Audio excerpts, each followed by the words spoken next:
ਜੀ ਜਨਾਬੇ ਵਾਲਾ, ਇਹ ਦੇਖੋ, ਇਹ ਲੰਦਨ ਦੀ ਬੱਸ ਹੈ, ਤੇ ਉਹਦੇ ਪਿੱਛੇ ਦੋ ਤਸਵੀਰਾਂ ਨੇ। ਇੱਕ ਮੈਂ ਲਾਈ ਹੈ ਤੇ ਇੱਕ ਪਹਿਲੇ ਲੱਗੀ ਸੀ। ਤੇ ਉਹ ਪਹਿਲੇ ਸਾਡੇ ਸਿਆਸਤਦਾਨਾਂ ਦੀ ਲੱਗੀ ਸੀ, ਤੇ ਫਿਰ ਉਹ ਗੋਬਰ ਦਾ ਕੀੜੇ ਦੀ ਮੈਨੂੰ ਤਸਵੀਰ ਮਿਲੀ, ਤੇ ਮੈਨੂੰ ਯਾਦ ਆ ਗਿਆ ਕਿ ਯਾਰ ਇਹਨਾਂ ਦੀਆਂ ਖਸਲਤਾਂ ਕਿੰਨੀਆਂ ਮਿਲਦੀਆਂ ਨੇ, ਗੋਬਰ ਦੇ ਕੀੜੇ ਦੀ ਤੇ ਫਿਰ ਇਹ ਸਿਆਸਤਦਾਨਾਂ ਦੀ। ਹੁਣ ਲੋਕੀ ਕੀ ਸੋਚਦੇ ਹੋਣਗੇ ਕਿ ਉਹ ਕੈਸਾ। ਉਹ ਤੁਹਾਨੂੰ ਸਰ ਮੈਂ ਦੱਸ ਦੇਵਾਂ, ਉਹ ਇੰਝ ਜਿਹੜਾ ਗੋਬਰ ਦਾ ਕੀੜਾ ਹੁੰਦਾ ਨਾ, ਤੁਸੀਂ ਕਦੀ ਵੇਖਿਆ ਹੋਏਗਾ, ਕਦੀ ਪਿੰਡਾਂ ਥਾਵਾਂ ਜਾਓ, ਉਹ ਗੋਬਰ ਦਾ ਕੀੜਾ ਉਹ ਗੋਬਰ ਨੂੰ ਗੋਲ ਗੋਲ ਉਹਦਾ ਗੇਂਦ ਜਿਹਾ ਬਣਾਈ ਜਾਂਦਾ ਹੈ। ਤੇ ਉਹ ਇੱਥੋਂ ਤੱਕ ਕਿ ਉਹ ਹੋਰ ਗੋਬਰ ਲੈਂਦਾ ਬਣਾਉਂਦਾ ਹੈ, ਹੋਰ ਗੋਬਰ ਲੈਂਦਾ ਬਣਾਉਂਦਾ ਹੈ, ਹੋਰ ਗੋਬਰ ਲੈਂਦਾ ਬਣਾਉਂਦਾ ਹੈ। ਉਹ ਗੋਲਾ ਬਣਾਉਂਦੇ ਬਣਾਉਂਦੇ ਕਾਫੀ ਵੱਡਾ ਗੋਲਾ ਬਣਾ ਲੈਂਦਾ। ਫਿਰ ਉਹਨੂੰ ਇਕੱਲਾ ਜਾਂ ਪੂਰੀ ਫੈਮਿਲੀ ਰੇੜ ਕੇ ਨਾ, ਤੇ ਉਹ ਆਪਣੇ ਬਿੱਲ ਦੀ ਤਰਫ ਲੈ ਜਾਂਦੀ, ਆਪਣੇ ਘਰ ਦੀ ਤਰਫ, ਸਮਝ ਲਓ ਕਿ ਆਖਰੀ ਮੁਕਾਮ ਦੀ ਤਰਫ ਲੈ ਜਾਂਦੀ। ਉਹ ਜਦੋਂ ਉੱਥੇ ਲੈ ਕੇ ਜਾਂਦਾ ਨਾ, ਤੇ ਜਦੋਂ ਬਿੱਲ ਦੇ ਲਾਗੇ ਲੈ ਕੇ ਜਾਂਦਾ, ਤੇ ਉਹ ਫਿਰ ਕਹਿੰਦਾ ਯਾਰ ਇਹ ਕੀ ਹੋ ਗਿਆ, ਇਹ ਤਾਂ ਜ਼ਿਆਦਤੀ ਹੋ ਗਈ। ਉਹ ਗੋਲਾ ਇੰਨਾ ਵੱਡਾ ਹੁੰਦਾ ਕਿ ਬਿੱਲ ਦੇ ਅੰਦਰ ਨਹੀਂ ਜਾਂਦਾ, ਉਹਦਾ ਜਿਹੜਾ ਘਰ ਹੁੰਦਾ ਨਾ ਉਹਦੇ ਅੰਦਰ ਨਹੀਂ ਜਾਂਦਾ।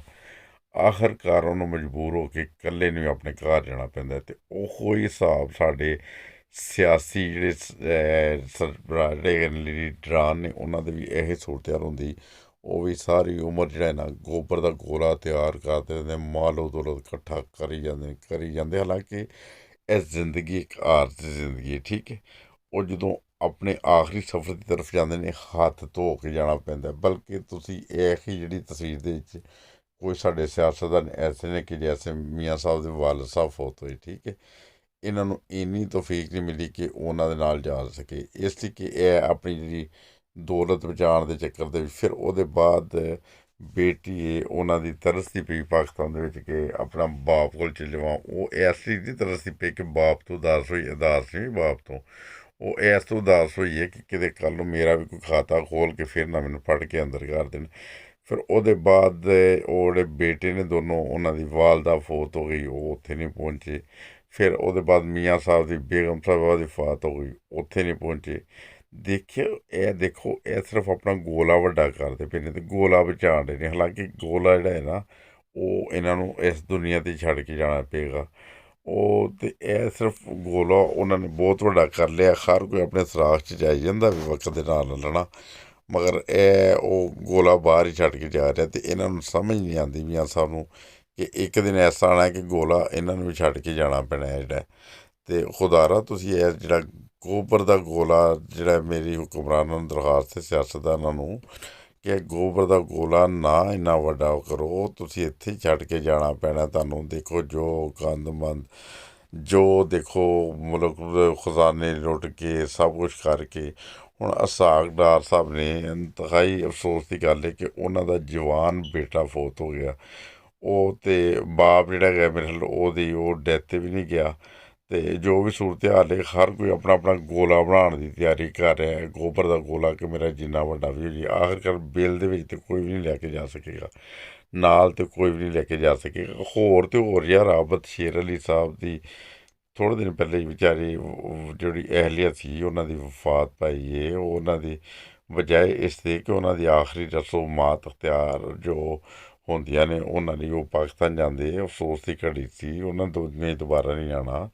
ਉਹਨਾਂ ਦੇ ਬੱਚੇ ਵੀ ਹੋਣਗੇ, ਉਹਨਾਂ ਦੇ ਬੱਚਿਆਂ ਦੀ ਜਿਹੜੀ ਵਾਲਦਾ ਤਾਂ ਚਲੀ ਗਈ, ਮਗਰ ਉਹ ਜਦੋਂ ਇਹ ਗਮ ਦੀ ਘੜੀ ਹੁੰਦੀ ਹੈ, ਉਦੋਂ ਬਾਪ ਨੂੰ ਜਾ ਕੇ ਬੱਚਿਆਂ ਨੂੰ ਸਹਾਰਾ ਦੇਣਾ ਚਾਹੀਦਾ ਸੀ। ਅਤੇ ਆਬਦ ਸ਼ੇਰ ਅਲੀ ਸਾਹਿਬ ਵੀ ਜਿਹੜੇ ਨੇ ਉਹ ਇੱਥੇ ਬੈਠੇ ਨੇ। ਅਤੇ ਆਬਦ ਸ਼ੇਰ ਅਲੀ ਸਾਹਿਬ ਲਈ ਇਹ ਪੈਗਾਮ ਹੈ ਕਿ ਦੇਖੋ, ਉਹਨਾਂ ਨੂੰ ਵਿਚਾਰਿਆਂ ਨੂੰ ਕੁਛ ਨਹੀਂ ਲੱਭਣਾ। ਦੇਖੋ, ਇੱਕ ਸੀ ਕੋਈ ਉਹ ਬਾਦਸ਼ਾਹ, ਤੇ ਇੱਕ ਦਿਨ ਐਸਾ ਹੈ ਕਿ ਬਾਦਸ਼ਾਹ ਮਰ ਗਿਆ। ਬਾਦਸ਼ਾਹ ਮਰ ਗਿਆ, ਕਮੀਆਂ ਦਾ ਮੁੰਡਾ ਦੌੜਾ ਆਇਆ, ਓਏ ਅੱਬਾ ਅੱਬਾ ਪਤਾ ਕੀ ਹੋਇਆ, ਪਤਾ ਕੀ ਹੋਇਆ। ਉਹਦੇ ਪਿਓ ਕਹਿੰਦਾ ਪੁੱਤ ਕੀ ਹੋਇਆ? ਕਹਿੰਦਾ ਕਿ ਉਹ ਬਾਦਸ਼ਾਹ ਸਲਾਮਤ ਮਾਰ ਗਿਆ।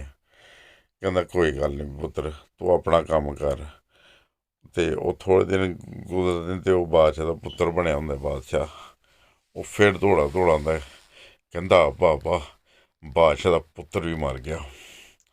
ਉਹ ਪਿਓ ਕਹਿੰਦਾ ਯਾਰ ਤੂੰ ਸਬਰ ਕਰ, ਕੁਛ ਨਹੀਂ, ਜੇ ਮਰ ਗਿਆ ਤੇ ਕੀ ਹੋ ਗਿਆ, ਤੈਨੂੰ ਆਪਣਾ ਕੰਮ ਕਰ, ਤੂੰ ਜਾ ਕੇ ਮਜ਼ਦੂਰੀ ਕਰ, ਮਿਹਨਤ ਕਰ, ਤੂੰ ਕਿਹੜੇ ਚੱਕਰਾਂ 'ਚ ਗਿਆ? ਬਾਦਸ਼ਾਹ ਮਰ ਗਿਆ, ਬਾਦਸ਼ਾਹ ਦਾ ਪੁੱਤਰ ਮਰ ਗਿਆ।